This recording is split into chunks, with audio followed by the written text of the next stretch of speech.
Alhamdulillah, alhamdulillahilladzi amarana bil ikhlasi fil umuri kulliha wa kariha anna ar-riya'a was-sum'ata wal ujuba. Ashhadu an la ilaha illallah wahdahu la syarika lah wa ashhadu anna Muhammadan abduhu wa rasuluhu la nabiyya ba'dah. Allahumma basalli wa sallim ala sayyidina Muhammad wa ala alihi wa azwajihi wa ashabihi wa zurriyatihi ajma'in. Usikum wa nafsi bitaqwallah wa ta'atihi faqad fazal muttaqun. Ya ayyuhalladzina amanu ittaqullaha haqqa tuqatih wa la tamutunna illa wa antum muslimun. Wa qala Allah ta'ala fi ayatin ukhra minal Qur'anil Karim, ya ayyuhalladzina amanu la tubtilu sadaqatikum bil manni wal adha kalladzi yunfiqu malahu ria'an nas wa la yu'minu billahi wal yawmil akhir. Wa qala an-nabiy sallallahu alaihi wasallam fi ahadi hadisin sahihin anhu, inna akhwafa ma akhafu alaikum asy-syirkul asghar. Qalu ya Rasulullah wa masy-syirkul asghar? Qala ar-riya. Sadaqallah wa sadaqa rasuluhun nabiyul karim wa nahnu ala dzalika minasy syahidin walhamdulillahi rabbil alamin, amma ba'du. Sidang salat Jumat yang sama-sama dimuliakan oleh Allah, puji dan syukur hendaklah senantiasa kita panjatkan kehadirat Allah Subhanahu wa taala, berkat karunia-Nya, berkat nikmat-Nya, berkat petunjuk-Nya, berkat semua nikmat yang Allah berikan. Alhamdulillah kita bisa melangkahkan kaki kita pada siang hari ini untuk melaksanakan kewajiban kita kepada Allah. Mudah-mudahan amalia yang kita lakukan ini ikhlas mengharapkan ridha Allah Subhanahu wa taala, sehingga Allah akan menjauhkan kita dari siksa api nerakanya. Salawat serta salam tak lupa diaturkan kepada junjungan kita Nabi besar Muhammad sallallahu alaihi wasallam, Rasul yang mengkhawatirkan umatnya bukan melakukan perbuatan syirik besar, tapi yang dikhawatirkan oleh Rasulullah sallallahu alaihi wasallam adalah kita melakukan perbuatan syirik kecil. Mudah-mudahan kekhawatiran Rasulullah sallallahu alaihi wasallam ini menjadikan sebuah perhatian kita untuk selalu bersalawat kepada baginda Rasulullah sallallahu alaihi wasallam, agar supaya Allah memberikan kita inayah dan memberikan kita petunjuk agar supaya kita bisa melakukan perbuatan ikhlas dalam setiap aktivitas ibadah yang kita lakukan. Fa salatullahi wa salamuhu alaika ya Rasulullah khairu nabiyyin li ummati. Sidang salat Jumat yang sama-sama dimuliakan oleh Allah. Kenapa riya atau saudaranya sum'ah sangat dikhawatirkan oleh baginda Rasul? Kenapa bukan perbuatan syirik besar yang dikhawatirkan oleh Rasul? Karena ketika syariat Allah sudah disampaikan oleh Rasulullah sallallahu alaihi wasallam, syirik besar itu akan sulit untuk diabadikan dan sulit untuk diaktualisasikan oleh umat Muhammad sallallahu alaihi wasallam. Sehingga yang mungkin akan banyak dilakukan oleh umatnya Nabi Muhammad itu adalah syirik kecil, yaitu sum'ah dan riya, yang mana pengaruhnya itu lebih halus daripada langkah semut yang tidak pernah terdengar oleh kita. Lebih halus sehingga kita tidak berasa bahwa amaliyah kita sudah terkena penyakit riya, sementara kita merasa amaliyah kita adalah amaliyah paling baik, amaliyah paling sesuai dengan sunnah Nabi, amaliyah kita akan diterima oleh Allah Subhanahu wa taala. Maka Rasul memberikan wanti-wanti, hati-hati penyakit sum'ah yang sangat halus ini akan mempengaruhi amaliyah-amaliyah kita. Makanya kemudian apa itu riya dan apa itu sum'ah? Riya dan sum'ah ini sama-sama sifat qalbu yang dibenci oleh Allah. Kenapa? Karena mengharapkan pahala, sanjungan, kebaikan dari apa yang kita lakukan kepada selain Allah, atau kita sekutukan Allah. Kita ingin mengharapkan surganya Allah, tapi kita juga mengharapkan pujian dari manusia. Maka kemudian apa? Apa bedanya? Kalau riya itu memperlihatkan amal supaya mendapatkan pujian dan sanjungan, kalau sum'ah adalah memberitakan amalia-amalia yang sudah kita lakukan, menyampaikan kepada orang agar supaya orang mendengarkan tentang amalia-amalia kita, dan tujuannya adalah agar supaya kita mendapatkan pujian dari selain Allah Subhanahu wa ta'ala. Sehingga apa? Sum'ah dan riya ada titik kesamaan dan ada titik perbedaan. Kesamaannya adalah sama-sama amalia qalb, sama-sama adalah motivasi amal, niat. Bedanya adalah cara untuk mendapatkan pujian. Ada orang ketika beramal, dia perbagus amalnya di depan orang agar supaya orang kemudian memujinya. Ada orang ketika dia beramal, dia tidak. Tapi ketika kemudian selesai dia melakukan amaliyah, dia ceritakan amaliyah yang dia lakukan. Sehingga itu disebut dengan sum'ah. Dua-duanya adalah amalan-amalan yang masuk dalam perbuatan syirik kecil. Kalau begitu apa bahayanya? Apa dampak buruknya riya dan sum'ah yang disampaikan oleh Allah dan disampaikan oleh baginda Rasulullah sallallahu alaihi wasallam? Yang pertama, riya dan sum'ah ini adalah merupakan sifatnya orang-orang munafik. Innal munafiqina yukhadi'una Allah wa huwa khadi'uhum. Wa idza qamu ila sholati qamu kusala yura'una an-nas. Sesungguhnya orang-orang munafik itu, mereka bermaksud ingin menipu Allah. Wa huwa khadihum, sementara Allah lah yang menipunya, karena Allah tahu tipu muslihatnya. Dia beramal seakan-akan untuk Allah, tapi Allah tahu bahwa itu bukan untuk Allah. Wa idza qamu ila sholati qamu kusala, kalau dia melaksanakan salat, dia ogah-ogahan, dia malas.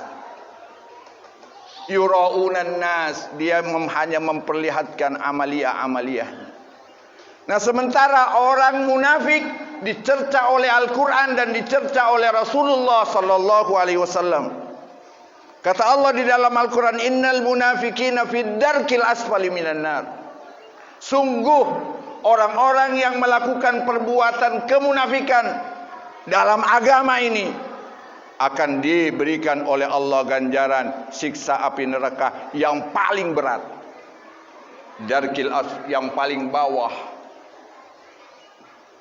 Dan bawah itu adalah lantainya api neraka, yang Rasulullah sallallahu alaihi wasallam kabarkan dalam hadis bahwa Allah memanaskan lantai api neraka itu yang bentuknya bebatuan dan segalanya, itu 3 tahapan. Tahapan pertama memerah semua lantainya.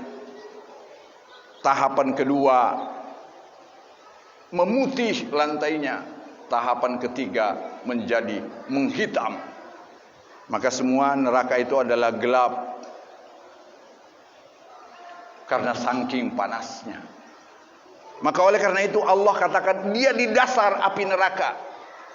Maka oleh karena itu jauhilah watak ini. Kalau beramal ingin dipuji orang, kalau beramal kalau tidak ada yang mengetahuinya merasa minder, merasa sedih. Padahal seharusnya kita berbahagia ketika kita beramal, tidak ada yang tahu kecuali Allah Subhanahu wa ta'ala. Kemudian yang kedua adalah dampak buruk adalah bahwa sesungguhnya sifat riya dan sum'ah ini adalah sifat yang sangat dikhawatirkan oleh Allah Subhanahu wa ta'ala dan dikhawatirkan oleh Rasulullah tertimpa kepada umatnya Nabi Muhammad. Sampai-sampai dalam hadis Rasulullah sallallahu alaihi wasallam, karena ini banyaknya, karena masifnya orang yang akan tertimpa ini, Rasulullah kemudian mengatakan, hal yang paling aku takutkan yang menimpamu wahai umatku daripada bahaya Dajjal itu adalah riya. Ya Rasulullah, riya gimana? An yusalli rajulu, seseorang salat, fayuzayyinuhu, dia perindah salatnya, kelihatannya khusyuk, dikhusyuk-khusyukin. Kenapa? Lima nazaran rajul, agar supaya orang memperhatikan. Maka itulah Sayyidina Umar ketika ada orang yang sholat kemudian dia membungkuk-bungkuk seakan-akan dia khusyuk, kata Umar, ya rajul, atuftinu ala sholatina, apakah anda mau merusak amalia sholat kami? Betul kita harus membungkukkan pandangan mata, tapi bukan membungkukkan badan supaya kita menandakan kisah khusyuk dalam solat. Apalagi yuta'ti uraqsahu, sampai membungkuk, sampai dia. Tidak, kata Umar, solatlah, tundukkan pandangan matamu dan tegakkan badanmu seperti satu tongkat, sebagaimana Rasulullah sallallahu alaihi wasallam solat tegak berdiri. Kal'ud, seperti satu tiang. Maka inilah yang harus kita perhatikan dalam amaliyah ibadah kita. Kemudian dampak buruk dan dampak afat riya wa sum'ah yang ketiga adalah bahwa dia menyebabkan pahala akan dihapus oleh Allah dan tidak akan pernah diterima oleh Allah. Sebagaimana ayat yang kita bacakan di awal, ya ayyuhalladzina amanu la tubtilu sadaqatikum bil manni wal adza. Wahai orang-orang yang beriman, jangan engkau batalkan pahala sedekahmu bil manni, dengan menyebut-nyebut, wal adza, dan menyakiti orang yang menerima. Kalladzi yunfiqu malahu ria'an nas, seperti orang yang infak tapi ria'an nas, dia ingin mendapatkan pujian manusia, sementara tidak didasari. Sehingga orang yang amaliannya seperti ini tidak akan ada nilainya. Jadi khawatir, sebagaimana yang diberitakan oleh Al-Quran, ada orang yang mengira amaliyahnya bagus ketika berhadapan dengan Allah, tapi ternyata ketika dihadapkan dengan Allah, amaliyahnya tidak ada nilainya di mata Allah. Maka kita harus khawatir, supaya kita hati-hati ketika beramal, jangan sampai nilai amal kita tidak ada dan dihapus oleh Allah dan tidak diterima oleh Allah. Karena Allah sudah mengikrarkan, ana agnas syuraka man asyraka bi falyatlub sawabahu ila man asyraka bi. Saya adalah zat yang paling tidak butuh sekutu.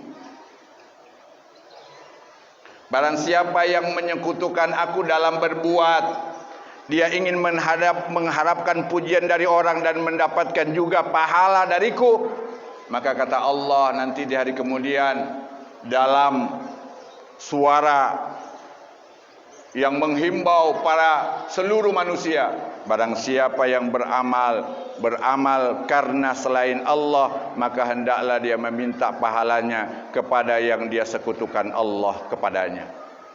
Kalau kita sekutukan Allah kepada manusia, kepada jamaah, maka mintalah, kata Allah, pahalanya kepada manusia, dan anda sudah mendapatkannya, yaitu dengan kita dipuji. Maka oleh karena itu, hati-hati ketika kita beramal. Mudah-mudahan kita bisa berikhlas. Yang keempat adalah bahwa riya dan sum'ah ini adalah sebab kelemahan umat Islam dalam perjuangan. Perjuangan mendapatkan ridho Allah, perjuangan mendapatkan kemenangan, mendapatkan pertolongan Allah. Dalam hadis yang diriwayatkan oleh Sa'id bin Sa'ad, Rasulullah sallallahu alaihi wasallam melihat ada seseorang sahabat yang membanggakan dirinya dibanding dengan sahabat-sahabat yang lain yang lemah. Kemudian Rasulullah sallallahu alaihi wasallam menegur itu orang tersebut, sahabat tersebut dengan berkata bahwa sesungguhnya innallaha yanzuru hazal ummah, sesungguhnya Allah menolong, memberikan kekuatan kepada umat ini untuk sukses dalam perjuangannya.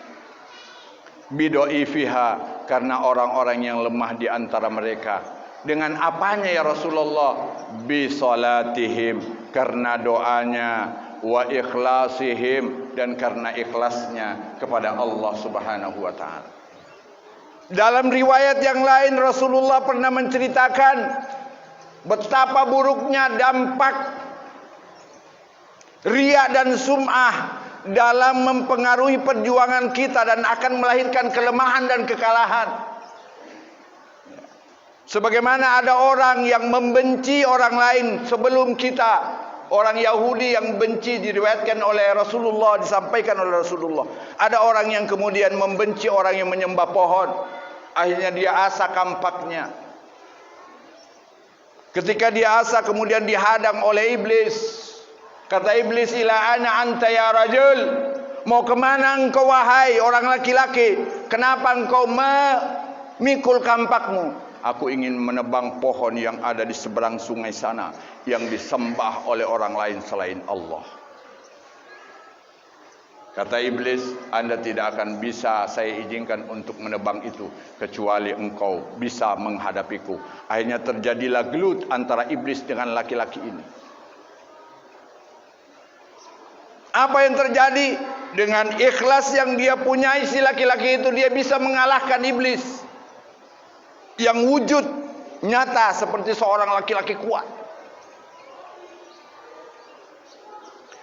Karena saking lamanya dia bergelut, saking lamanya dia berantem untuk agar supaya dia bisa diberikan izin, akhirnya lelah orang ini. Saat itulah iblis datang, wahai saudaraku, daripada Anda capek-capek menebang itu pohon, bagaimana kalau Anda tidak jadi menebang itu pohon, saya kasih hadiah.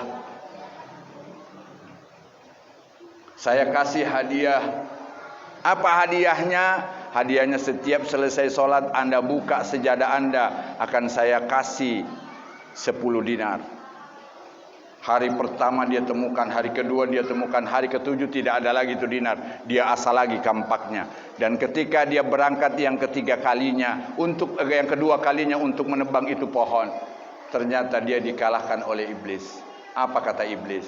Wahai orang laki-laki, di awal engkau kalahkan aku karena motivasimu ikhlas karena Allah.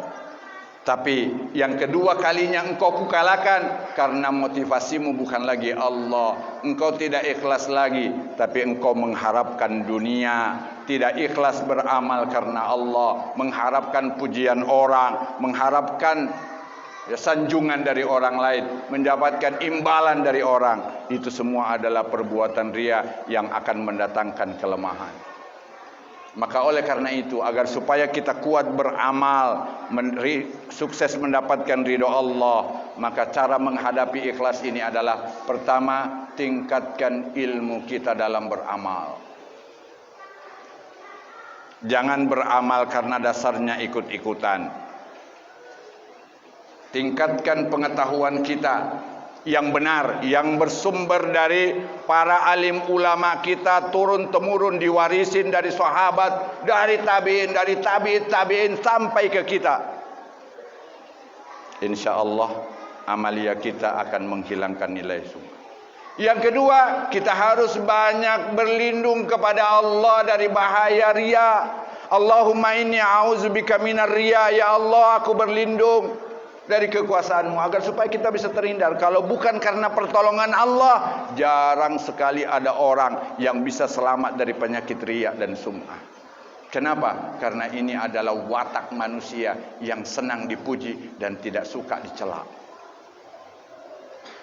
Maka oleh karena itulah, inilah yang dikhawatirkan oleh baginda Rasulullah sallallahu alaihi wasallam. Mudah-mudahan dengan penjelasan singkat ini tentang bahaya sum'ah, bahaya riya, dengan berbagai macam perspektif bahayanya, mudah-mudahan kita mawas diri dan akhirnya kita kembali kepada Allah dengan meningkatkan amal ibadah kita yang dilandasi oleh ilmu sesuai apa yang diajarkan oleh para alim ulama kita turun temurun, agar supaya kemudian kita tidak melahirkan ujub dan tidak melahirkan sum'ah dan tidak melahirkan riya dalam beribadah. Barakallahu li wa lakum fil Qur'anil azim wa nafa'ani wa iyyakum bima fihi minal ayati waz zikril hakim wa taqabbala minni wa minkum tilawatahu innahu huwas samiul basir. Assalamu alaikum